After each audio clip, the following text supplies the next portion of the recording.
हेमंत जी कह रहे हैं शेर आ गया है, शेर आ गया है।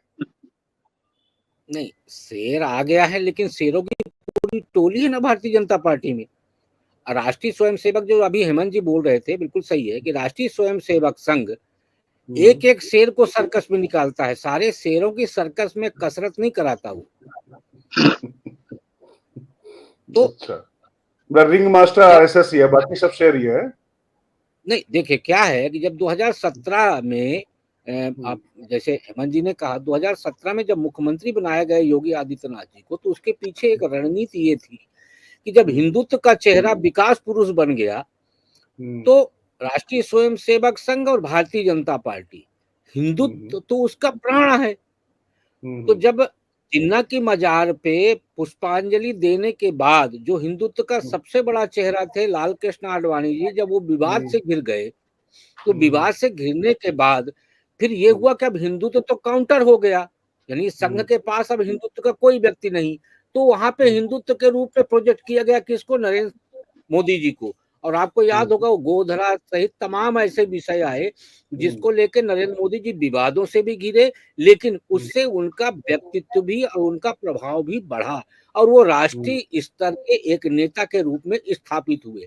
लेकिन नरेंद्र मोदी जी को जब सेंटर की पॉलिटिक्स में लाया गया, तो अब ये हुआ कि अब हिंदुत्व की भरपाई कहाँ से होगी?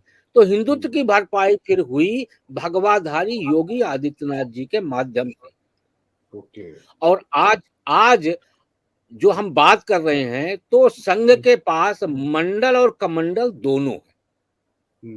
कमंडल में योगी जी हैं और मंडल में मोदी जी हैं। इसीलिए मंडल और कमंडल को मिला के ही सारी बातें हो रही हैं। आज मोदी जी, मुझे लगता है 10 साल के बाद पहली बार उन्होंने कहा होगा कि यदि हम बटेंगे तो वहां जश्न मनाया जाएगा। पिछले 10 साल में वो विकास के अलावा कोई बात नहीं की है।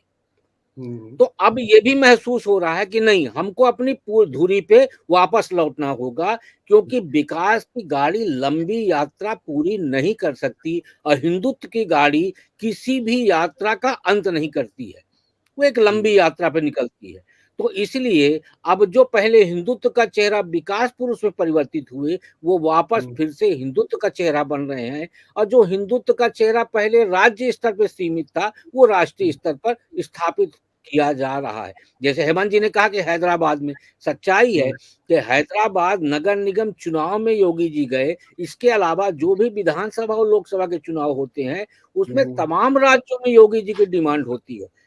सब मुख्यमंत्रियों में सबसे ज्यादा यदि किसी की मांग होती है, वो योगी आदित्यनाथ जी की होती है। उसके पीछे कारण यही है कि जिस मुखरता से वो बात रखते हैं और उनकी बात सीधे, कहना चाहिए कि लोगों के मन तक घर करती है, वो प्रभावशाली वक्तव्य के कारण ही योगी का प्रभाव क्षेत्र जो है उत्तर प्रदेश से बाहर व्यापकता के साथ बढ़ रहा है।